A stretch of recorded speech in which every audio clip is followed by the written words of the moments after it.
High guys, welcome back to the channel. ಮೊದಲನೇದಾಗಿ ನಮ್ಮ best in the world CM Punk ಅವರ ಬಗ್ಗೆ ಮಾತಾಡೋದಾದ್ರೆ ನಿಮಗೆ ಗೊತ್ತಿರಬಹುದು, ನಿನ್ನೆ ಎಲಿಮಿನೇಷನ್ ಚೇಂಬರ್ ಅಲ್ಲಿ ನಮ್ಮ ಸಿಎಂ ಪಂಕ್ ಅವರು ತನ್ನ ವರ್ಲ್ಡ್ ಹೆವಿವೇಟ್ ಚಾಂಪಿಯನ್ಶಿಪ್ ನ ರಿಟೈನ್ ಮಾಡ್ಕೋತಾರೆ. ಅಂಡ್ ಅದೇ ರೀತಿ ಅವರ ವೈಫ್ ಎಜೆ ಲಿ ಅವರು ವಿಮೆನ್ಸ್ ಇಂಟರ್ಕಾಂಟಿನೆಂಟಲ್ ಚಾಂಪಿಯನ್ಶಿಪ್ ನ ಗೆದ್ಕೋತಾರೆ. ಅಂಡ್ ಆ ಎರಡು ಚಾಂಪಿಯನ್ಶಿಪ್ ಗಳ ಜೊತೆ ನಮ್ಮ ಸಿಎಂ ಪಂಕ್ ಅವರ ಈ ಒಂದು ಫೋಟೋನ ನೀವು ಇಲ್ಲಿ ನೋಡ್ತಾ ಇರಬಹುದು. ಈ ರೀತಿ ಹಾಕೊಂಡು ಚಾಂಪಿಯನ್ಶಿಪ್ ಗಳನ್ನ ನಮ್ಮ ಸಿಎಂ ಪಂಕ್ ಅವರು ಸುತ್ತಾಡ್ತಾ ಇದ್ದಾರೆ. ಹಿಂದೆ ನಮ್ಮ ಸೆತ್ ರಾಲಿನ್ಸ್ ಹಾಗೆ ಬೆಕ್ಕಿ ಲಿಂಚ್ ಅವರು ಕೂಡ ಇದೇ ರೀತಿ ಸೇಮ್ ಫೋಟೋನ ತೆಗೆಸ್ಕೊಂಡಿದ್ರು. ಅದಕ್ಕೇನಾದ್ರೂ ಆನ್ಸರ್ನ ಕೊಡೋದಕ್ಕೆ ನಮ್ಮ ಸಿಎಂ ಪಂಕ್ ಅವರು ಈ ರೀತಿ ಮಾಡಿದ್ರೆ ಗೊತ್ತಿಲ್ಲ. ಒಟ್ಟಿನಲ್ಲಿ ಇಂಟರ್ನೆಟ್ ಅಲ್ಲಂತೂ ಈ ಒಂದು ಫೋಟೋ ಸದ್ಯಕ್ಕೆ ಸಿಕ್ಕಾಪಟ್ಟೆ ವೈರಲ್ ಆಗ್ತಾ ಇದೆ. ಅಷ್ಟೇ ಅಲ್ಲ, ನಿಮ್ಮೆಲ್ಲರಿಗೂ ಕೂಡ ಗೊತ್ತೇ ಇರಬಹುದು, ಎಲಿಮಿನೇಷನ್ ಚೇಂಬರ್ ಮುಗಿದ ಕೂಡಲೇ ರೋಮನ್ ರೈನ್ಸ್ ಅವರು ಸಿಎಂ ಪಂಕ್ ಅವ್ರಿಗೋಸ್ಕರ ಒಂದು ಟ್ವೀಟ್ ನ ಮಾಡ್ತಾರೆ. ಅಂದ್ರೆ ಅವ್ರು ಹೇಳ್ತಾರೆ, ನನಗೆ ಗೊತ್ತಾಗ್ತಾ ಇಲ್ಲ ಯಾರಿಗೆ ಜಾಸ್ತಿ ಸುಸ್ತಾಗಿದೆ ಅಂತ, ಚಾಂಪಿಯನ್ಗೋ ಅಥವಾ ಚಿಕಾಗೋ ಕ್ರೌಡ್ಗೋ. ಏನೇ ಆಗಲಿ ಇನ್ನೊಂದು ತಿಂಗಳು ನಿಮ್ಮ ರೆಲೆವೆನ್ಸಿನ ನೀವು ಎಂಜಾಯ್ ಮಾಡಿ, ಯಾಕಂದ್ರೆ ಒಂದು ತಿಂಗಳಾದ್ಮೇಲೆ ಆ ಒಂದು ಚಾಂಪಿಯನ್ಶಿಪ್ ನ ನಾನು ತಗೋತೀನಿ ಅಂತ ನಮ್ಮ ರೋಮನ್ ರೈನ್ಸ್ ಅವರು ಸಿಎಂ ಪಂಕ್ ಅವರಿಗೆ ಒಂದು ವಾರ್ನಿಂಗ್ ನ ಕೊಡ್ತಾರೆ. ಸೊ ಶೋ ಮುಗಿದ್ಮೇಲೆ ಎಲಿಮಿನೇಷನ್ ಚೇಂಬರ್ ನ ಪೋಸ್ಟ್ ಶೋ ಅಲ್ಲಿ ನಮ್ಮ ಸಿಎಂ ಪಂಕ್ ಅವರು ಅದಕ್ಕೆ ರಿಯಾಕ್ಷನ್ ಕೂಡ ಕೊಡ್ತಾರೆ. ಅಂದ್ರೆ ಅವ್ರು ಹೇಳ್ತಾರೆ, ನಿನ್ನ ಬಳಿ ಟ್ವೀಟ್ ಮಾಡೋದಕ್ಕೆ ಟೈಮ್ ಇದೆ, ಬಟ್ ಚಿಕಾಗೋಗೆ ಬರೋದಕ್ಕೆ ನಿನ್ನ ಬಳಿ ಟೈಮ್ ಇಲ್ಲ. ಏನೇ ಆಗ್ಲಿ ನಾವು ಎಲ್ಲದೂ ಕೂಡ ಸೋಲ್ಡ್ ಔಟ್ ಮಾಡಿದೀವಿ ಅಂಡ್ ಎಲ್ಲ ರೆಕಾರ್ಡ್ನು ಕೂಡ ಬ್ರೇಕ್ ಮಾಡಿದೀವಿ. ಸೊ ನಮ್ಮಲ್ಲಿ ಎನರ್ಜಿ ಮಾತ್ರ ತುಂಬಾ ಇತ್ತು ಅಂಡ್ ನಿನಗೆ ಬಂದಿದ್ರೆ ಗೊತ್ತಾಗೋದು. ಬರೀ ನೀನು ಮನೇಲಿ ಕೂತ್ಕೊಂಡು ಸೋಫಾ ಮೇಲ್ಗಡೆ ಮೊಬೈಲ್ ಇಟ್ಕೊಂಡು ಟ್ವೀಟ್ ಮಾಡ್ತಾ ಟಿವಿ ನೋಡ್ತಾ ನಿನ್ನ ಮೈಗೆಲ್ಲ ತುಕ್ಕಿಡ್ದಿದೆ. So you are a rusted rains ಅಂತ ನಮ್ಮ ಸಿಎಂ ಪಂಕ್ ಅವರು ರೋಮನ್ ರೈನ್ಸ್ ಅವರ ಬಗ್ಗೆ ಒಂದು ಸ್ಟೇಟ್ಮೆಂಟ್ ನ ಕೊಟ್ಟಿದ್ದಾರೆ. ಏನೇ ಆಗಲಿ ರೋಮನ್ ರೈನ್ಸ್ ಅವರು ಕೊಟ್ಟಂತಹ ರಿಯಾಕ್ಷನ್ ಗೆ ನಮ್ಮ ಸಿಎಂ ಪಂಕ್ ಅವರ ಕಡೆಯಿಂದನೂ ಕೂಡ ಅದ್ಭುತವಾದ ರಿಯಾಕ್ಷನ್ ಹೊರಗಡೆ ಬಂದಿದೆ. ಸೊ ಇನ್ ಮುಂದೆ ನೋಡ್ಬೇಕು ಗಾಯ್, ಸಿಎಂ ಪಂಕ್ ಹಾಗೆ ರೋಮನ್ ರೈನ್ಸ್ ಅವರ ಫೇಸ್ ಆಫ್ ಮಂಡೇ ನೈಟ್ ರಾಗಳಲ್ಲಿ ಯಾವ ರೀತಿ ನೋಡೋದಕ್ಕೆ ಸಿಗುತ್ತೆ ಅಂತ. ನೆಕ್ಸ್ಟ್ ಅಪ್ಡೇಟ್ ಕಡೆ ಬರೋದಾದ್ರೆ ಇದ್ದಿರ್ತಕ್ಕಂಥದ್ದು ನಮ್ಮ ವೈಪರ್ ರ್ಯಾಂಡಿ ಆರ್ಟನ್ ಅವರ ಬಗ್ಗೆ. ನಿಮ್ಮೆಲ್ಲರಿಗೂ ಕೂಡ ಗೊತ್ತೇ ಇರಬಹುದು, ನಮ್ಮ ವೈಪರ್ ರ್ಯಾಂಡಿ ಆರ್ಟನ್ ಅವರು ಎಲಿಮಿನೇಷನ್ ಚೇಂಬರ್ ಅಲ್ಲಿ ಫೈನಲಿ ಎಸಿಟೈಡ್ ಮಾಡೋದಿಲ್ಲ. ಅವರು ಕೋಡಿ ರೋಡ್ಸ್ ಅವರಿಗೆ ಒಂದು ಆರ್ಕೆವನ್ನ ಕನೆಕ್ಟ್ ಮಾಡ್ತಾರೆ ಅಂಡ್ ತನ್ನ ಟಿಕೆಟ್ ನ ಪಂಚ್ ಮಾಡ್ಕೋತಾರೆ ರಸಲ್ ಮೇನಿಯಾ 42 ನ ಮೈನ್ ಇವೆಂಟ್ ಗೆ. ಅಂಡ್ ಅದ್ರ ಬಗ್ಗೆ ನಮ್ಮ ರ್ಯಾಂಡಿ ಆರ್ಟನ್ ಅವರು ಕೂಡ ಪೋಸ್ಟ್ ಶೋ ಅಲ್ಲಿ ರಿಯಾಕ್ಷನ್ ಕೊಡ್ತಾ, ನನಗೇನಾದ್ರೂ ಕೋಡಿ ರೋಡ್ಸ್ ಅವರ ಮೇಲೆ ಅಟ್ಯಾಕ್ ಮಾಡಿದ್ದು ಬೇಜಾರಾಯ್ತಾ? ಅಫ್ಕೋರ್ಸ್ ಬೇಜಾರಾಯ್ತು, ಬಟ್ ನಾನೇನಾದ್ರೂ ತಪ್ಪು ಮಾಡಿದ್ನಾ? ಇಲ್ಲ, ನಾನು ತಪ್ಪು ಮಾಡಿಲ್ಲ. ನನಗೆ ಆ ಒಂದು ಟೈಮ್ ಅಲ್ಲಿ ನಾನು ಗೆಲ್ಬೇಕು ಅನ್ನೋದು ಮಾತ್ರ ಇತ್ತು. ಅದಕ್ಕೋಸ್ಕರ ನಾನು ಎಸಿಟೈಟ್ ಮಾಡ್ದಲೆ ಕೋಡಿ ರೋಡ್ಸ್ ಅವರ ಮೇಲೆ ಆರ್ಕೆವನ್ನ ಕನೆಕ್ಟ್ ಮಾಡಿದೆ ಅಂತ ನಮ್ಮ ರ್ಯಾಂಡಿ ಆರ್ಟನ್ ಅವರು ಹೇಳಿ, ಇದು ನನ್ನ 196ನೇ ಪ್ರೀಮಿಯಂ ಲೈವ್ ಇವೆಂಟು. ಅಷ್ಟೇ ಅಲ್ಲ, ನನ್ನ 21ನೇ ರಸಲ್ ಮೇನಿಯಾ ಇದು. ಅಂಡ್ ನಾನು 100% ರಸಲ್ ಮೇನಿಯಾದಲ್ಲಿ ನನ್ನ 15ನೇ ಚಾಂಪಿಯನ್ಶಿಪ್ ನ ವಿನ್ ಆಗೇ ಆಗ್ತೀನಿ ಅಂತ ನಮ್ಮ ರ್ಯಾಂಡಿ ಆರ್ಟನ್ ಅವರು ಸ್ಟೇಟ್ಮೆಂಟ್ ನ ಕೊಡ್ತಾರೆ. ಅಂಡ್ ತನ್ನ ಇನ್ಸ್ಟಾಗ್ರಾಮ್ ಅಲ್ಲೂ ಕೂಡ ಒಂದು ಫೋಟೋನ ಪೋಸ್ಟ್ ಮಾಡಿ #15 ಅಂತ ಕೆಳಗಡೆ ಕ್ಯಾಪ್ಷನ್ ಅಲ್ಲೂ ಕೂಡ ಹಾಕ್ತಾರೆ. ಸೊ ನಮ್ಮ ರ್ಯಾಂಡಿ ಆರ್ಟನ್ ಅವರಂತೂ ಸಿಕ್ಕಾಪಟ್ಟೆ ಕಾನ್ಫಿಡೆಂಟ್ ಅಲ್ಲಿ ಇದ್ದಾರೆ. ಅವರು 100% ರಸಲ್ ಮೇನಿಯಾದಲ್ಲಿ 15 ಟೈಮ್ ಚಾಂಪಿಯನ್ ಆಗೇ ಆಗ್ತಾರೆ ಅಂತ. ಬಟ್ ಇಲ್ಲಿ ರ್ಯಾಂಡಿ ಆರ್ಟನ್ ಅವರಿಗೆ ನಿಜವಾಗ್ಲೂ ಕೂಡ ಸಿಂಗಲ್ಸ್ ಮ್ಯಾಚ್ ಸಿಗುತ್ತಾ ಡ್ರೂ ಮ್ಯಾಕೆಂಟೈರ್ ಅವರ ವಿರುದ್ಧ? ಅದನ್ನ ನಾವು ಕಾದ್ ನೋಡಬೇಕು. ಯಾಕಂದ್ರೆ ಸ್ಮ್ಯಾಕ್ ಡೌನ್ ಗೆ ಡಬ್ಲ್ಯೂ ಅವರು ಅಫಿಷಿಯಲ್ ಆಗಿ ಡ್ರೂ ಮ್ಯಾಕೆಂಟೈರ್ ಹಾಗೆ ಕೋಡಿ ರೋಡ್ಸ್ ಅವರ ನಡುವೆ ಅನ್ಡಿಸ್ಪ್ಯೂಟೆಡ್ ಚಾಂಪಿಯನ್ಶಿಪ್ ಗೆ ಒಂದು ಸಿಂಗಲ್ಸ್ ಮ್ಯಾಚ್ ನ ಬುಕ್ ಮಾಡಿದ್ದಾರೆ. ಇನ್ನ ನಮ್ಮ ಕೋಡಿ ರೋಡ್ಸ್ ಹಾಗೆ ಡ್ರೂ ಮ್ಯಾಕೆಂಟೈರ್ ಅವರ ನಡುವೆ ಒಂದು ಕಾಂಟ್ರಾಕ್ಟ್ ಕೂಡ ಸೈನ್ ಆಗಿತ್ತು. ಆ ಒಂದು ಸೈನ್ ಆಗಿರ್ತಕ್ಕಂತಹ ಕಾಂಟ್ರಾಕ್ಟ್ ಅಲ್ಲಿ ಒಂದು ರೂಲು ಕೂಡ ಇತ್ತು. ಅದೇನಪ್ಪಾ ಅಂದ್ರೆ, ನಮ್ಮ ಕೋಡಿ ರೋಡ್ಸ್ ಅವರು ಏನಾದ್ರು ಡ್ರೂ ಮ್ಯಾಕೆಂಟೈರ್ ಅವರ ಮೇಲೆ ಚಾಂಪಿಯನ್ಶಿಪ್ ನ ಸೋತ್ರೆ ಕೋಡಿ ರೋಡ್ಸ್ ಅವರು ಚಾಂಪಿಯನ್ಶಿಪ್ ಗೆ ಅರ್ನ್ ಮಾಡಿಕೊಂಡು ಬರಬೇಕು ಅಂತ. ಬಟ್ ಈಗ ಸಡನ್ ಆಗಿ ನಮ್ಮ ನಿಕ್ಕಾಲ್ಡಿಸ್ ಅವರು ಕೋಡಿ ರೋಡ್ಸ್ ಹಾಗೆ ಡ್ರೂ ಮ್ಯಾಕೆಂಟೈರ್ ಅವರ ನಡುವೆ ಚಾಂಪಿಯನ್ಶಿಪ್ ಮ್ಯಾಚ್ ನ ಬುಕ್ ಮಾಡಿದ್ದಾರೆ. ಸೊ ಇದ್ರ ಬಗ್ಗೆ ನಮ್ಮ ಡ್ರೂ ಮ್ಯಾಕೆಂಟೈರ್ ಅವರು ಏನಾದ್ರು ಮಾತಾಡ್ತಾರಾ ಏನು ಅಂತ ನೋಡೋದಕ್ಕೆ ನಾವು ಸ್ಮ್ಯಾಕ್ ಡೌನ್ ತನಕ ಕಾಯಲೇಬೇಕು.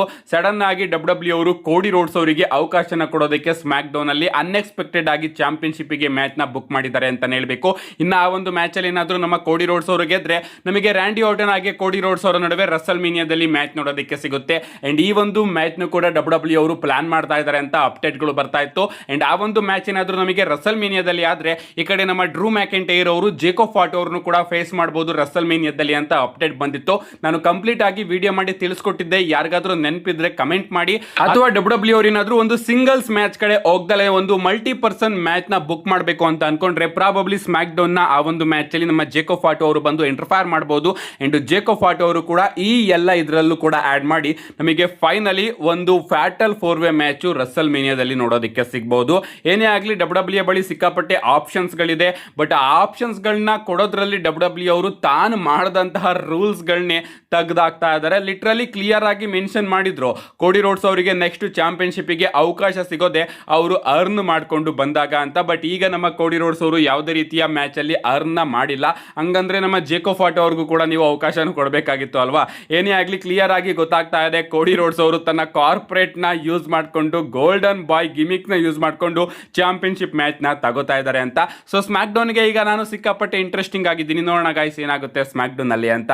ನೆಕ್ಸ್ಟ್ ಅಪ್ಡೇಟ್ ಕಡೆ ಬರೋದಾದ್ರೆ ಇದ್ದಿರ್ತಕ್ಕಂಥದ್ದು ನಮ್ಮ ಬ್ರಾನ್ಸನ್ ರೀಡ್ ಅವರ ಬಗ್ಗೆ. ನಿಮಗೆ ಗೊತ್ತಿರಬಹುದು ಮಂಡೇ ನೈಟ್ ರಾಲಿ ನಮ್ಮ ಬ್ರಾನ್ಸನ್ ರೀಡ್ ಅವರಿಗೆ ಇಂಜುರಿ ಆಯಿತು ಅಂಡ್ ಅದಕ್ಕೋಸ್ಕರ ಅವರು ನಿನ್ನೆ ಸರ್ಜರಿಗೂ ಕೂಡ ಒಳಗಾಗಿದ್ರು ಅಂಡ್ ಆ ಒಂದು ಸರ್ಜರಿ ಸಕ್ಸಸ್ಫುಲ್ ಆಗಿ ಕಂಪ್ಲೀಟ್ ಆಗಿದೆ ಅಂತ ಹೇಳಬೇಕು. ಅಂಡ್ ರೀಸೆಂಟ್ ಆಗಿ ನಮ್ಮ ಬ್ರಾನ್ಸನ್ ರೀಡ್ ಅವರು ಈ ಒಂದು ಫೋಟೋನ ಇನ್ಸ್ಟಾಗ್ರಾಮ್ ಅಲ್ಲಿ ಶೇರ್ ಮಾಡ್ತಾ ಕೆಳಗಡೆ ಕ್ಯಾಪ್ಷನ್ ಅಲ್ಲಿ ಬರೀತಾರೆ surgery done tomorrow is day 1 the road back ಅಂತ ನಮ್ಮ ಬ್ರಾನ್ಸನ್ ರೀಡ್ ಅವರು ಕೆಳಗಡೆ ಕ್ಯಾಪ್ಷನ್ ಅಲ್ಲಿ ಹಾಕಿದ್ದಾರೆ. ಅಂದ್ರೆ ಸರ್ಜರಿ ಮುಗ್ದಿದೆ ಅಂಡ್ ನಾಳೆಯಿಂದ ರಿಕವರಿ ಮೋಡ್ ನಿಜವಾಗ್ಲೂ ಕೂಡ ಪ್ರಾರಂಭ ಆಗುತ್ತೆ ಅಂತ. ಸೊ ಆದಷ್ಟು ಬೇಗ ರಿಕವರಿ ಆಗಲಿ ಅಂತ ಕೇಳ್ಕೊಳ್ಳೋಣ. ಇನ್ನು ನಮ್ಮ Seth freaking Rollins mask man ಬಗ್ಗೆ ಮಾತಾಡೋದಾದ್ರೆ ಎಲಿಮಿನೇಷನ್ ಚೇಂಬರ್ ಗೆ ಡಬ್ಲ್ಯೂ ಅವರು ಯಾವ ರೀತಿ ಪ್ಲಾನ್ಸ್ ಗಳನ್ನ ಮಾಡಿದ್ರೋ ಅದೇ ರೀತಿ ಪ್ಲಾನ್ ನ ತಗೊಂಡು ಬಂದಿದ್ದಾರೆ ಅಂತ ಹೇಳಬೇಕು. ಬಟ್ ಒರಿಜಿನಲ್ ಆಗಿ ಲೋಗನ್ ಪೋಲ್ ಅವರ ಜಾಗದಲ್ಲಿ ನಮ್ಮ ಬ್ರಾನ್ ಬ್ರೇಕರ್ ಅವರು ಇರಬೇಕಾಗಿತ್ತು. ಬ್ರಾನ್ ಬ್ರೇಕರ್ ಅವರಿಗೆ ಇಂಜುರಿ ಆದ್ಮೇಲೆ ಬ್ರಾನ್ಸನ್ ರೀಡ್ ಅವ್ರನ್ನ ಪ್ಲಾನ್ ಮಾಡಿದ್ರು. ಬ್ರಾನ್ಸನ್ ರೀಡ್ ಅವ್ರಿಗೂ ಕೂಡ ಇಂಜುರಿ ಆದ್ಮೇಲೆ ಡಬ್ಲ್ಯೂ ಅವರು ಲೋಗನ್ ಪೋಲ್ ಅವ್ರನ್ನ ತಗೊಂಡ್ ಬಂದ್ರು ಅಂತ ಹೇಳ್ಬೇಕು. ಔಟ್ ಆಫ್ ನೋವೇರ್ ಜೇವೂಸೋನ ಗೆಲ್ಸಿ ಜೇವೂಸೋ ಅವರ ಮೇಲೆ ಅಟ್ಯಾಕ್ ಮಾಡಿದೆ ಅಂತ ತಿಳಿಸಿ ಡಬ್ಲ್ಯೂ ಅವರು ಲೋಗನ್ ಪೋಲ್ ಅವ್ರನ್ನ ತಗೊಂಡ್ ಬಂದ್ರು ಅಂಡ್ ಮಾಸ್ಕ್ ಮ್ಯಾನ್ ಆಗಿ ನಮ್ಮ ಸೆತ್ ಫ್ರೀಕಿನ್ ರಾಲೆನ್ಸ್ ಅವರು ಕೂಡ ರಿವೀಲ್ ಆದ್ರು ಅಂತ ಹೇಳ್ಬೇಕು. ಅಂಡ್ ಇದರಲ್ಲಿ ಎರಡು ಒಪಿನಿಯನ್ ನನ್ನ ತಲೆಯಲ್ಲಿ ಬರುತ್ತೆ. ಒಂದೇನಪ್ಪಾ ಅಂದ್ರೆ ಎಲ್ಲರಿಗೂ ಕೂಡ ಗೊತ್ತಾಗ್ತಾ ಇತ್ತು ಮಾಸ್ಕ್ ಮ್ಯಾನ್ ಆಗಿ ಪ್ರತಿ ಮಂಡೇ ನೈಟ್ ರಾಲು ಕೂಡ ಬಂದು ಅಟ್ಯಾಕ್ ಮಾಡ್ತಾ ಇದ್ದಿದ್ದು ಸೆತ್ ಫ್ರೀಕಿನ್ ರಾಲೆನ್ಸ್ ಅಲ್ಲ ಅಂತ ಅಂಡ್ ಅದು ಬೇರೆನೇ ವ್ಯಕ್ತಿ ಅಂತ ಎಲ್ಲರಿಗೂ ಕೂಡ ಗೊತ್ತಾಗ್ತಾ ಇತ್ತು. ಬಟ್ ಎಲಿಮಿನೇಷನ್ ಚೇಂಬರ್ ಅಲ್ಲಿ ಡೈರೆಕ್ಟ್ ಆಗಿ ಸೆತ್ ರಾಲೆನ್ಸ್ ಅವರೇ ಬಂದು ರಿವೀಲ್ ಆಗಿದ್ರೆ ಹಾಗಾದ್ರೆ ಸೆತ್ ರಾಲೆನ್ಸ್ ನಿಜವಾಗ್ಲೂ ಕೂಡ ಪ್ರತಿ ಮಂಡೇ ನೈಟ್ ರಾಲು ಬರ್ತಾ ಇದ್ರ ಅನ್ನೋ ಒಂದು ಡೌಟ್ ಕಾಣಿಸೋದು. ಅದಕ್ಕೋಸ್ಕರ ಡಬ್ಲ್ಯೂ ಅವರು ಫೇಕ್ ಮಾಸ್ಕ್ ಮ್ಯಾನ್ಸ್ ಗಳನ್ನು ಕೂಡ ಆಡ್ ಮಾಡಿದ್ರು ಅಂತ ಹೇಳ್ಬೇಕು. ಇನ್ನ ಫೇಕ್ ಮಾಸ್ಕ್ ಮ್ಯಾನ್ಸ್ ಗಳ ಫೇಸ್ ರಿವೀಲ್ ಆದಾಗ ಅವರಿಗೇನಾದ್ರೂ ಡಬ್ಲ್ಯೂ ಅವರು ಇನ್ ಮುಂದೆ ಫ್ಯೂಚರ್ ಅಲ್ಲಿ ಸ್ಟೋರಿ ಲೈನ್ ಗೆ ಕನೆಕ್ಷನ್ ಕೊಡ್ಲಿಲ್ಲ ಅಂದ್ರೆ ಸೆತ್ ರಾಲೆನ್ಸ್ ಅವರ ಜೊತೆ ಅವರಿಬ್ರು ಕೂಡ ಅಲಯನ್ಸ್ ಅಲ್ಲಿ ಇದಾರೆ ಅಂತ ತೋರಿಸಿದ್ರೆ ಯಾವುದೇ ರೀತಿಯ ಪ್ರಾಬ್ಲಮ್ ಇಲ್ಲ. ಬಟ್ ಇಲ್ಲ ಅಂತ ತೋರಿಸಿದ್ರೆ ಅವರು ಕತೆ ಏನು ಅನ್ನೋದು ಒಂದು ದೊಡ್ಡ ಪ್ರಶ್ನೆ ಆಗುತ್ತೆ. ಏನೇ ಆಗ್ಲಿ ಮಾಸ್ಕ್ ಮ್ಯಾನ್ ಫೈನಲಿ ನಮ್ಮ ಸೆತ್ ರಾಲೆನ್ಸ್ ಅಂತ ರಿವೀಲ್ ಆಗಬೇಕಾಗಿತ್ತು ಅಂಡ್ ರಿವೀಲ್ ಕೂಡ ಆಗಿದೆ. ಅಂಡ್ ಇನ್ನು ಕೂಡ ಡಬ್ಲ್ಯೂ ಅವರು ಹೋಪ್ ನ ಇಟ್ಕೊಂಡಿದಾರಂತೆ ರಸಲ್ ಮೀನಿಯಾದಲ್ಲಿ ಸೆತ್ ರಾಲೆನ್ಸ್ ಹಾಗೆ ಬ್ರಾನ್ ಬ್ರೇಕರ್ ಅವರ ಮ್ಯಾಚ್ ನ ಮಾಡಿಸೋಣ ಅಂತ. ಯಾಕಂದ್ರೆ ಡಬ್ಲ್ಯೂ ಕಂಪನಿಯಲ್ಲಿ ಇನ್ನೂ ಕೂಡ ಹೋಪ್ಸ್ ಇದೆಯಂತೆ ಬ್ರಾನ್ ಬ್ರೇಕರ್ ಅವರು ರಸಲ್ ಮೀನಿಯಾ ಟೈಮ್ ಅಷ್ಟೊತ್ತಿಗೆ ರಿಕವರಿ ಆಗ್ತಾರೆ ಅಂತ. ಸೊ ಅವರೇನಾದ್ರೂ ರಿಕವರಿ ಆದ್ರೆ ನಮಗೆ ಸೆತ್ ರಾಲೆನ್ಸ್ ಹಾಗೆ ಬ್ರಾನ್ ಬ್ರೇಕರ್ ಅವರ ಮ್ಯಾಚ್ ಒರಿಜಿನಲ್ ಆಗಿ ಪ್ಲಾನ್ ಆಗಿತ್ತಲ್ಲ ಹಾಗೆ ನೋಡೋದಕ್ಕೆ ಸಿಗುತ್ತೆ. ಅವರೇನಾದ್ರೂ ರಿಕವರಿ ಆಗ್ಲಿಲ್ಲ ಅಂದ್ರೆ ಸೆತ್ ರಾಲೆನ್ಸ್ ಹಾಗೆ ಲೋಗನ್ ಪೋಲ್ ಅವರ ಮ್ಯಾಚ್ ನು ಕೂಡ ಡಬ್ಲ್ಯೂ ಅವರು ರಸಲ್ ಮೀನಿಯಾ 42 ಗೆ ಪ್ಲಾನ್ ಮಾಡ್ತಾ ಇದಾರಂತೆ. ನಾನಂತೂ ಸೆತ್ ರಾಲೆನ್ಸ್ ಹಾಗೆ ಲೋಗನ್ ಪೋಲ್ ಅವರ ಮ್ಯಾಚ್ ನ ನೋಡೋದಕ್ಕೆ ಇಷ್ಟ ಪಡೋದಿಲ್ಲ. ಯಾಕಂದ್ರೆ ಇವರ ನಡುವೆ ಈಗಾಗಲೇ ನಮಗೆ ಮ್ಯಾಚ್ ನೋಡೋದಕ್ಕೆ ಸಿಕ್ಕಿದೆ. ಅದು ಕೂಡ ರಸಲ್ ಮೀನಿಯಾದಲ್ಲಿ ರಸಲ್ ಮೀನಿಯಾ 39 ನಲ್ಲಿ ಇವರ ನಡುವೆ ಮ್ಯಾಚ್ ನೋಡೋದಕ್ಕೆ ಸಿಕ್ಕಿತ್ತು. ಮ್ಯಾಚ್ ಚೆನ್ನಾಗಿರುತ್ತೆ ಬಟ್ ಸೇಮ್ ಈ ಲೆವೆಲ್ ನ ಮ್ಯಾಚ್ ನ ಮತ್ತೊಮ್ಮೆ ನಾನು ರಸಲ್ ಮೀನಿಯಾದಲ್ಲಿ ನೋಡೋದಕ್ಕೆ ಇಷ್ಟ ಪಡೋದಿಲ್ಲ. ಯಾಕಂದ್ರೆ ಸೆತ್ ರಾಲೆನ್ಸ್ ಲಿಟ್ರಲಿ ಅದೊಂದು ಬಿಗ್ ನೇಮು ಬಿಗ್ ಮ್ಯಾಚಸ್ ಅಲ್ಲೇ ನಮಗೆ ನೋಡೋದಕ್ಕೆ ಸಿಗಬೇಕು. ಸೊ ನೀವು ಲೋಗನ್ ಪೋಲ್ ಹಾಗೆ ಸೆತ್ ರಾಲೆನ್ಸ್ ಅವರ ಮ್ಯಾಚ್ ನ ಪ್ಲಾನ್ ಮಾಡೋದ್ರ ಬದಲು ನಮ್ಮ ಬ್ರಾಕ್ ಲೆಸ್ನರ್ ಅವರು ಕೂಡ ಹೇಗೋ ವಿಷನ್ ಅಲ್ಲೇ ಇದ್ದಾರೆ. ಸೊ ಸೆತ್ ರಾಲೆನ್ಸ್ ಹಾಗೆ ಬ್ರಾಕ್ ಲೆಸ್ನರ್ ಅವರ ಮ್ಯಾಚ್ ನ ಪ್ಲಾನ್ ಮಾಡಿದ್ರೆ ಇನ್ನೂ ಕೂಡ ಲಾಟ್ ಬೆಟರ್ ಆಗಿರುತ್ತೆ ಅನ್ನೋದು ನನ್ನ ಅಭಿಪ್ರಾಯ. ನಿಮ್ಮ ಅಭಿಪ್ರಾಯನ ಇದ್ರ ಬಗ್ಗೆ ಕಮೆಂಟ್ ಸೆಕ್ಷನ್ ಅಲ್ಲಿ ಕಮೆಂಟ್ ಮಾಡಿ. ನೆಕ್ಸ್ಟ್ ಅಪ್ಡೇಟ್ ಕಡೆ ಬರೋದಾದ್ರೆ ಇದ್ರತಕ್ಕಂಥದ್ದು ನಮ್ಮ ಡ್ಯಾನ್ ಹೌಸಿನ್ ಬಗ್ಗೆ. ನಿಮಗೆ ಗೊತ್ತಿರಬಹುದು ನಿನ್ನೆ ಎಲಿಮಿನೇಷನ್ ಚೇಂಬರ್ ಅಲ್ಲಿ ಮಿಸ್ಟ್ರಿ ಬಾಕ್ಸ್ ಒಳಗಡೆ ಡ್ಯಾನ್ ಹೌಸಿನ್ ಅವರು ರಿವೀಲ್ ಆಗ್ತಾರೆ. ಸೊ ಇವರು AEW ಕಂಪನಿಯಿಂದ ಡಬ್ಲ್ಯೂ ಕಂಪನಿಗೆ ಬಂದಿದ್ದಾರೆ ಅಂತ ಹೇಳಬೇಕು. ಅಂಡ್ ಇವ್ರನ್ನ ನೋಡಿ ಎಲಿಮಿನೇಷನ್ ಚೇಂಬರ್ ಅಲ್ಲೂ ಕೂಡ ಕ್ರೌಡ್ ಸ್ವಲ್ಪ ಜನ ಮಿಕ್ಸ್ಡ್ ರಿಯಾಕ್ಷನ್ ಕೊಡ್ತಾ ಇದ್ರು, ಸ್ವಲ್ಪ ಜನ ರಿಯಾಕ್ಷನ್ ಕೊಡ್ತಾ ಇರಲಿಲ್ಲ. ಯಾಕಂದ್ರೆ ಈ ಒಂದು ಫೇಸು ಯಾರಿಗೂ ಕೂಡ ಅಷ್ಟೊಂದಾಗಿ ಗೊತ್ತಿಲ್ಲ. ಸೊ ಇವರು ನಮಗೆ ಮಂಡೇ ನೈಟ್ ರಾಲು ಕೂಡ ನೋಡೋದಕ್ಕೆ ಸಿಗ್ತಾರೆ. ಅಲ್ಲಿ ನೋಡಬೇಕು ಇವರಿಗೆ ಯಾವ ರೀತಿ ರಿಯಾಕ್ಷನ್ ನೋಡೋದಕ್ಕೆ ಸಿಗುತ್ತೆ ಅಂತ. ಇವನ್ ಡಬ್ಲ್ಯೂ ಬ್ಯಾಕ್ ಸ್ಟೇಜ್ ಅಲ್ಲೂ ಕೂಡ ಸ್ವಲ್ಪ ಜನಕ್ಕೆ ಈ ಒಂದು ವಿಚಾರ ಇಷ್ಟ ಆಗ್ತಾ ಇಲ್ವಂತೆ. ಲಿಟ್ರಲಿ ನೀವು ನಾರ್ಮಲ್ ಆಗಿ ಇವರ ಡೆಬ್ಯೂನ ತೋರಿಸಬಹುದಾಗಿತ್ತು. ಮಿಸ್ಟ್ರಿ ಬಾಕ್ಸ್ ನ ತಗೊಂಡು ಬಂದು ಮಂಡೇ ನೈಟ್ ರಾ ಇಂದ ಸ್ಮ್ಯಾಕ್ ಡೌನ್ ಗೆ ಕಳಿಸಿ, ಸ್ಮ್ಯಾಕ್ ಡೌನ್ ಇಂದ ಮಂಡೇ ನೈಟ್ ರಾಗೆ ಕಳಿಸಿ, ಆ ಒಂದು ಬಾಕ್ಸ್ ಒಳಗಡೆ ಏನೋ ಇದೆ ಅಂತ ತೋರಿಸಿ ಡ್ಯಾನ್ ಹೌಸಿನ್ ಅಂತ ತೋರಿಸಿದ್ರಲ್ಲ ಅದು ಫ್ಯಾನ್ಸ್ ಗಳಿಗೆ ಇನ್ನೂ ಕೂಡ ಬೇಜಾರಾಗಿದೆ. ನೋಡೋಣ ಗೈಸ್, ಇವರ ಡಬ್ಲ್ಯೂ ಕರಿಯರ್ ನನ್ನ ಪ್ರಕಾರ ಅಷ್ಟೊಂದೇನು ಚೆನ್ನಾಗಿರೋದಿಲ್ಲ ಅಂತ ಅನ್ಕೋತೀನಿ. ನಾರ್ಮಲ್ ನಮ್ಮ ಪೆಂಟ ಇವರೆಲ್ಲ ಇದಾರಲ್ಲ ಆ ತರನೇ ಇರ್ತಾರೆ ಅಂತ ಅನ್ಕೋತೀನಿ. ನೋಡೋಣ ಇವರ ಡಬ್ಲ್ಯೂ ಕರಿಯರ್ ಯಾವ ರೀತಿ ಇರುತ್ತೆ ಅಂತ. ನಮ್ಮ ನೆಕ್ಸ್ಟ್ ಅಪ್ಡೇಟ್ ಕಡೆ ಬರೋದಾದ್ರೆ ಇದಿರ್ತಕ್ಕಂಥದ್ದು ಕನ್ಫರ್ಮ್ಡ್ ರಸಲ್ ಮೇನಿಯಾ 42 ನ ಮ್ಯಾಚ್ ಕಾರ್ಡ್ ಬಗ್ಗೆ. ಡಬ್ಲ್ಯೂ ಅವರು ಇಲ್ಲಿವರೆಗೂ 3 ಮ್ಯಾಚಸ್ ಗಳನ್ನ ಅಫಿಷಿಯಲ್ ಆಗಿ ರಸಲ್ ಮೇನಿಯಾ 42 ಗೆ ಕನ್ಫರ್ಮ್ ಮಾಡಿದ್ದಾರೆ. ಮೊದಲನೇದಾಗಿ ನಮಗೆ ವಿಮೆನ್ಸ್ ವರ್ಲ್ಡ್ ಚಾಂಪಿಯನ್ಶಿಪ್ ಗೆ ಲಿವ್ ಮಾರ್ಗನ್ ಹಾಗೆ ಸ್ಟೆಫನಿ ವೆಕರ್ ಅವರ ನಡುವೆ ಒಂದು ಸಿಂಗಲ್ಸ್ ಮ್ಯಾಚ್ ನೋಡೋದಕ್ಕೆ ಸಿಗ್ತಾ ಇದೆ.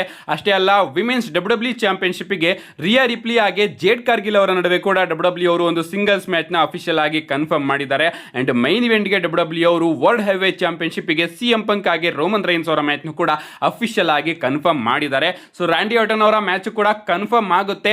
ಬಟ್ ಸ್ಮ್ಯಾಕ್ ಡೌನ್ ನಲ್ಲಿ ನಮ್ಮ ಡ್ರೂ ಮ್ಯಾಕೆಂಟಿಯರ್ ಅವರು ತನ್ನ ಚಾಂಪಿಯನ್ಶಿಪ್ ನ ಕೋಡಿ ರೋಡ್ಸ್ ಅವರ ವಿರುದ್ಧ ಡಿಫೆಂಡ್ ಮಾಡ್ತಾ ಇರೋ ಕಾರಣ ರ್ಯಾಂಡಿ ಓಟನ್ ಅವರ ಅಪೋನೆಂಟ್ ಇನ್ನೂ ಕೂಡ ಕನ್ಫರ್ಮ್ ಆಗಿಲ್ಲ. ಅದಕ್ಕೋಸ್ಕರ ಡಬ್ಲ್ಯೂ ಅವರು ಈ ಒಂದು ಮ್ಯಾಚ್ ನ ಕೂಡ ಪೆಂಡಿಂಗ್ ಅಲ್ಲಿ ಇಟ್ಟಿದ್ದಾರೆ. ಏನೇ ಆಗಲಿ 3 ಮ್ಯಾಚಸ್ ಗಳನ್ನ ಡಬ್ಲ್ಯೂ ಅವರು ಅಫಿಷಿಯಲ್ ಆಗಿ ರಸಲ್ ಮೇನಿಯಾ 42 ಗೆ ಕನ್ಫರ್ಮ್ ಮಾಡಿದ್ದಾರೆ. ನೋಡಬೇಕು ಇನ್ನು ಯಾವ ಮ್ಯಾಚ್ ನ ಆದಷ್ಟು ಬೇಗ ಡಬ್ಲ್ಯೂ ಅವರು ಆಡ್ ಮಾಡ್ಕೊಂಡು ಬರ್ತಾರೆ ಅಂತ. ನೆಕ್ಸ್ಟ್ ಅಂಡ್ ಫೈನಲ್ ಅಪ್ಡೇಟ್ ಕಡೆ ಬರೋದಾದ್ರೆ ಇದಿರ್ತಕ್ಕಂಥದ್ದು ನಾಳೆಯ ಮಂಡೇ ನೈಟ್ ರೋ ಬಗ್ಗೆ. ನಾಳೆ ಮಂಡೇ ನೈಟ್ ರೋ ಸಿಕ್ಕಾಪಟ್ಟೆ ಇಂಟ್ರೆಸ್ಟಿಂಗ್ ಮಂಡೇ ನೈಟ್ ರೋ ಆಗಲಿದೆ. ಯಾಕಂದ್ರೆ ಆ ರೀತಿಯ ವಿಚಾರಗಳು ನಮಗೆ ನಾಳೆ ಮಂಡೇ ನೈಟ್ ರೋ ಅಲ್ಲಿ ನೋಡೋದಕ್ಕೆ ಸಿಗುತ್ತೆ. ಬರೀ ನಾಳೆ ಮಂಡೇ ನೈಟ್ ರೋ ಮಾತ್ರ ಅಲ್ಲ ಗಾಯ್ಸ್, ಇನ್ ಮುಂದೆ ಬರುವಂತಹ ಪ್ರತಿ ಮಂಡೇ ನೈಟ್ ರೋನು ಕೂಡ ಸಿಕ್ಕಾಪಟ್ಟೆ ಇಂಟ್ರೆಸ್ಟಿಂಗ್ ಆಗ್ತಾ ಇರುತ್ತೆ. ಅಂಡ್ ನಾಳೆ ಮೊದಲನೇದಾಗಿ ನಮಗೆ ಗಂತರ್ ಹಾಗೆ ಡ್ರ್ಯಾಗನ್ ಲೀ ಅವರ ನಡುವೆ ಒಂದು ಸಿಂಗಲ್ಸ್ ಮ್ಯಾಚ್ ನೋಡೋದಕ್ಕೆ ಸಿಗ್ತಾ ಇದೆ. ಅಷ್ಟೇ ಅಲ್ಲ, ನಮ್ಮ ಡೊಮಿನಿಕ್ ಮಿಸ್ಟೀರಿಯೋ ಅವರು ತನ್ನ ಇಂಟರ್ಕಾಂಟಿನೆಂಟಲ್ ಚಾಂಪಿಯನ್ಶಿಪ್ ನ ನಮ್ಮ ಪ್ಯಾಂಟಾ ಅವರ ವಿರುದ್ಧ ಡಿಫೆಂಡ್ ಕೂಡ ಮಾಡ್ತಾ ಇದ್ದಾರೆ. ಅಂಡ್ ಪ್ರಾಬಬ್ಲಿ ಫಿನ್ ಬ್ಯಾಲರ್ ಅವರ ಆಂಗಲ್ ಕೂಡ ಡಬ್ಲ್ಯೂ ಅವರು ಇಲ್ಲಿಂದ ಶುರು ಮಾಡ್ತಾರೆ ಅಂತ ಅನ್ಕೋತೀನಿ. ಯಾಕಂದ್ರೆ ಎಲಿಮಿನೇಷನ್ ಚೇಂಬರ್ ಅಲ್ಲಿ ನಮ್ಮ ಫಿನ್ ಬ್ಯಾಲರ್ ಅವರು ಸಿಎಂ ಪಂಕ್ ಅವರಿಗೆ ಹ್ಯಾಂಡ್ ಶೇಕ್ ನ ಕೊಡೋದ್ರ ಮುಖಾಂತರ ಅವರ ಫೇಸ್ಟರ್ ನ ಡಬ್ಲ್ಯೂ ಅವರು ಟೀಸ್ ಮಾಡಿದ್ದಾರೆ. ಸೊ ಡೊಮಿನಿಕ್ ಮಿಸ್ಟೀರಿಯೋ ಹಾಗೆ ಫಿನ್ ಬ್ಯಾಲರ್ ಅವರ ಮ್ಯಾಚ್ ರಸಲ್ ಮೇನಿಯಾಗೆ ಪ್ಲಾನ್ ಆಗ್ತಿರೋ ಕಾರಣ ಇನ್ ಮುಂದೆ ಡಬ್ಲ್ಯೂ ಅವರು ಫಿನ್ ಬ್ಯಾಲರ್ ಹಾಗೆ ಡೊಮಿನಿಕ್ ಮಿಸ್ಟೀರಿಯೋ ಅವರ ನಡುವೆ ಟೆನ್ಷನ್ಸ್ ನ ತೋರಿಸ್ತಾರೆ ಅಂತ ಅನ್ಕೋತೀನಿ. ಅಷ್ಟೇ ಅಲ್ಲ, ನಮ್ಮ ವಿಮೆನ್ಸ್ ಇಂಟರ್ಕಾಂಟಿನೆಂಟಲ್ ಚಾಂಪಿಯನ್ ಆಗಿರ್ತಕ್ಕಂತಹ ಎಜೆ ಲೀ ಅವರು ಕೂಡ ನಾಳೆ ಮಂಡೇ ನೈಟ್ ರೋ ಅಲ್ಲಿ ಅಪಿಯರ್ ಆಗ್ತಾರೆ. ನಮ್ಮ ಆಡಮ್ ಪಿಯರ್ಸ್ ಅವರು ಸತ್ ಫ್ರೀಕಿನ್ ರಾಲಿನ್ಸ್ ಅವರ ಸಿಚುಯೇಷನ್ ನ ಅಡ್ರೆಸ್ ಮಾಡ್ತಾ ಇದ್ದಾರೆ ನಾಳೆ ಮಂಡೇ ನೈಟ್ ರೋ ಅಲ್ಲಿ. ಅಂದ್ರೆ ಸೆತ್ ರಾಲಿನ್ಸ್ ಅವರು ಮಾಸ್ಕ್ ಮ್ಯಾನ್ ಆಗಿ ಯಾಕೆ ಬಂದ್ರು, ಏನಕ್ಕೆ ಬಂದ್ರು ಅನ್ನೋ ವಿಚಾರದ ಬಗ್ಗೆ ಎಲ್ಲ ನಮ್ಮ ಆಡಮ್ ಪಿಯರ್ಸ್ ಅವರು ನಾಳೆ ಮಂಡೇ ನೈಟ್ ರೋ ಅಲ್ಲಿ ಕ್ಲಿಯರ್ ಆಗಿ ತಿಳಿಸ್ಕೊಡ್ತಾರೆ. ನಮ್ಮ ವಿಷನ್ ಕೂಡ ನಾಳೆ ಮಂಡೇ ನೈಟ್ ರೋ ಅಲ್ಲಿ ಪ್ರೆಸೆಂಟ್ ಆಗಿರ್ತದೆ. ಅಷ್ಟೇ ಅಲ್ಲ, ನಾಳೆ ಮಂಡೇ ನೈಟ್ ರೋ ನ ಮೈನ್ ಹೈಲೈಟ್ ಏನಪ್ಪಾ ಅಂದ್ರೆ ನಮ್ಮ ಟ್ರೈಬಲ್ ಚೀಫ್ ರೋಮನ್ ರೈನ್ಸ್ ಅವರ ರಿಟರ್ನ್ ನಮಗೆ ನಾಳೆ ಮಂಡೇ ನೈಟ್ ರೋ ಅಲ್ಲಿ ನೋಡೋದಕ್ಕೆ ಸಿಗ್ತಾ ಇದೆ. ಬರೀ ರೋಮನ್ ರೈನ್ಸ್ ಅವರು ಮಾತ್ರ ಇರೋದಿಲ್ಲ, ವರ್ಲ್ಡ್ ಹೈವೇ ಚಾಂಪಿಯನ್ ಸಿಎಂ ಪಂಕ್ ಅವರು ಕೂಡ ನಾಳೆ ಮಂಡೇ ನೈಟ್ ರೋ ಅಲ್ಲಿ ಪ್ರೆಸೆಂಟ್ ಆಗಿರ್ತಾರೆ. ಸೊ ಇವರಿಬ್ಬರ ಫೇಸ್ ಆಫ್ ನಾವೆಲ್ಲರೂ ಕೂಡ ಎಕ್ಸ್ಪೆಕ್ಟ್ ಮಾಡಬಹುದು ನಾಳೆ ಮಂಡೇ ನೈಟ್ ರೋ ಅಲ್ಲಿ. ಒಂದು ಅದ್ಭುತವಾದ ಪ್ರೋಮೋ ಬ್ಯಾಟಲ್ಸ್ ಗಳು ನಮಗೆ ಇನ್ ಮುಂದೆ ನೋಡೋದಕ್ಕೆ ಸಿಗುತ್ತೆ. ಕಾದ್ ನೋಡ್ಬೇಕು ಗಾಯ್ಸ್, ರೋಮನ್ ರೈನ್ಸ್ ಹಾಗೆ ಸಿಎಂ ಪಂಕ್ ಅವರ ರಸಲ್ ಮೇನಿಯಾ ಮ್ಯಾಚ್ ಗೆ ಡಬ್ಲ್ಯೂ ಅವರು ಯಾವ ರೀತಿ ಪ್ರಿಪರೇಷನ್ ನ ನಾಳೆ ಮಂಡೇ ನೈಟ್ ರೋ ಇಂದ ಮಾಡ್ತಾರೆ ಅಂತ. ಸೊ ನಾಳೆ ಮಂಡೇ ನೈಟ್ ರೋ ಸಿಕ್ಕಾಪಟ್ಟೆ ಇಂಟ್ರೆಸ್ಟಿಂಗ್ ಮಂಡೇ ನೈಟ್ ರೋ ಆಗಲಿದೆ. ಯಾರು ಕೂಡ ಮಿಸ್ ಮಾಡ್ಕೊಬೇಡಿ. ಮಿಸ್ ಮಾಡ್ಕೊಂಡ್ರು ಕೂಡ ನನ್ನ ಚಾನಲ್ ಅಲ್ಲಿ ವಿಡಿಯೋನ ಆದಷ್ಟು ಬೇಗ ಅಪ್ಲೋಡ್ ಮಾಡ್ತೀನಿ. ಅದಕ್ಕೋಸ್ಕರ ಚಾನಲ್ ನ ಸಬ್ಸ್ಕ್ರೈಬ್ ಮಾಡ್ಕೊಳ್ಳಿ ಅಂತ ಹೇಳ್ತಾ, see you guys in my next video.